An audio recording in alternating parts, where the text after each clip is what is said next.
சென்னைக்கு வந்து 1 வருஷம் ஆச்சு. இப்போ தான் மாத சம்பளமே வாங்கியிருக்கோம். இனிமேல் அப்பாட்ட ஃபோன் பண்ணி காசு போடுங்கன்னு சொல்லி கஷ்டப்படுத்த தேவையில்லை. ஃபர்ஸ்ட் மந்த் சேலரி வாங்கியிருக்கோம். என்ன பண்ணலான்னு இருக்கா மச்சான்? ரொம்ப நாள் ஆசை மச்சான் ஒரு உட்லாண்ட் ஷூ வாங்கணும்னு. அதான் வாங்க போகிறேன். அப்போது ஒரு வாரம் கூட தேராது போல இருக்குது உன் சம்பளம். நீ என்ன பண்ண போகிற? ரொம்ப நாளாக சத்தியமாக வெளியே இருந்து பார்த்துட்டு இருக்கேன். இன்றைக்கி எப்படியாவது உள்ளே போயணும்னு ஆசை மச்சான்.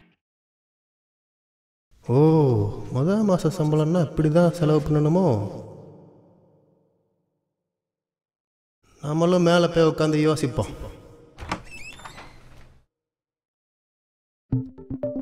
என்னடா யோசித்து வச்சுட்டியா என்ன செலவு பண்ணுறதுன்னு? நானும் ஒரு நல்ல ஷூ வாங்கலான்னு இருக்கேன்டா. என்னடா 2 பேரும் யோசிக்கிறீங்க? முதல் மாத சம்பளம் வாங்கிட்டு காலில் போட்டு மிதிக்கிற மாதிரி வாங்குறீங்க. நீ சொல்கிறதும் வாஸ்தவம் தான்டா.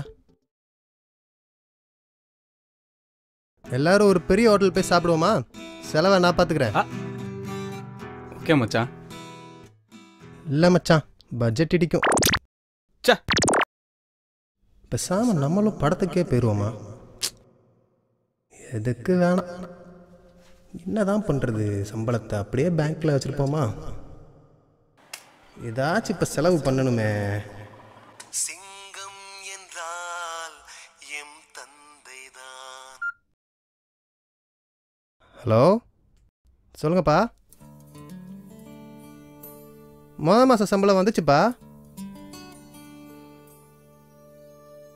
இதில் என்னப்பா இருக்கு சொல்லுங்க.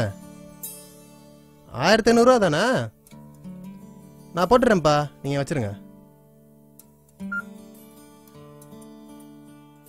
இது வரைக்கும் என்னை கேட்காம எனக்கு வேண்டியதெல்லாம் வாங்கி கொடுத்த மனுஷன் அவருக்கு என் சம்பளத்தை கொடுக்கணும்னு யோசிக்காம விட்டானே. எப்படியோ என் முதல் சம்பளத்தோட முதல் செலவு நல்லபடியாக துவங்க போகுது.